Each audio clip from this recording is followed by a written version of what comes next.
How can you paint pain and sorrow when you need to right into your church music? That's what we're going to talk about today in Dr. Doug's Daily Tips for Writing Great LDS Church Music. To help us, we're looking at hymn 108, The Lord is My Shepherd. Now, these daily videos are to pick out one composer gem. There are several composer gems in this hymn. We're not going to talk about the alto line and some of the other kind of popular things.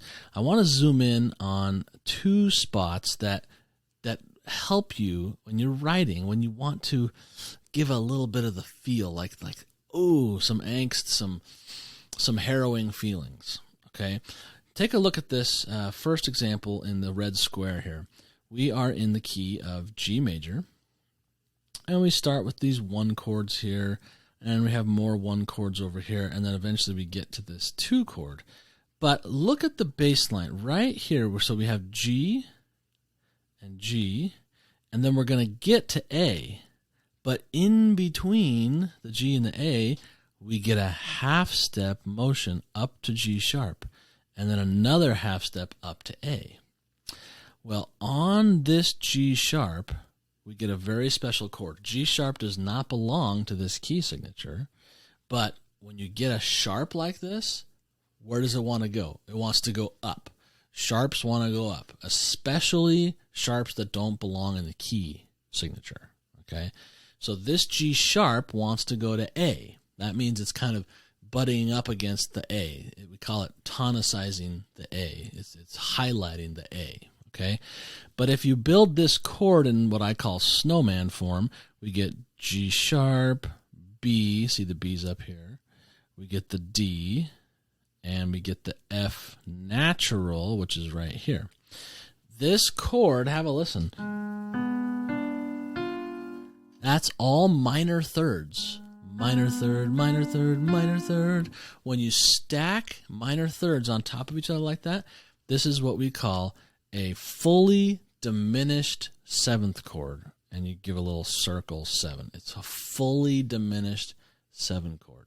It's a powerful, potent chord, okay?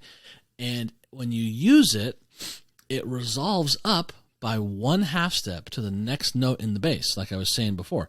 The G sharp in the bass goes up to the A, and usually whatever note is on that next note, you build that chord in the key signature you're in. So in this case, it builds an A chord in the key of G major, which ends up being an A minor chord. There's a little embellishment there on the soprano that's what we call a suspension, and we'll talk about those another day. But this chord, this fully diminished seventh chord that's kind of wedged in between the G and the A, gives you this kind of feel. It heightens the intensity. It gives a bit of a harrowing. Okay. There's another one. The next line, in a very similar way, we get this little traveling from, again, we have two D's, and they're both going to go up a whole step to E. But on their way, they make a little half step pit stop on the D sharp. D, so you could just go D, D, E, but instead D, D, D sharp, E. That little chromatic motion, gives us this heightened feel, okay? So now let's look at the rest of the chord and build out the snowman. We have the D sharp, we have an F sharp up here in the alto, we have an A up in the soprano, and we have a C natural in the tenor. That chord, D sharp, F sharp, A, C, is another fully diminished seventh chord, stacked minor thirds. And it works exactly the same way as the one we looked at up there. And this is the perfect word to use this chord on. Oppressed, right? Redeems when oppressed. When we're oppressed, we're feeling down, we're this lost sheep. We need the good shepherd, right? That's a fantastic time to use this fully diminished seventh chord. All right, so where do you use it? Well, you look for a wedge. You look for a place for a wedge. And by wedge, I mean you have a whole step. Like, there's a whole step going up. In this case, it was the whole step from D up to E.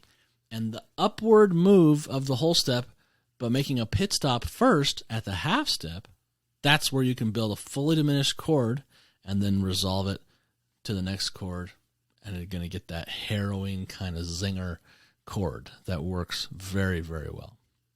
Okay, this is how you can embed some angst, some pain, some problematic tension right into your church music. And in fact, we find these all throughout the hymn book, and there are lots of them in the sacrament hymns, because during the sacrament, we're talking about repentance, and we're overcoming sin. We're going to the Lord for forgiveness, and it's a lot of this internal journey from being harrowed up to being forgiven. And so a lot of the composers who wrote those sacrament hymns use this precise chord for the reasons I've explained, because it gives you that harrowed feeling. All right, that is your composer gem for the day, the fully diminished seventh chord in a wedge in between ascending whole steps.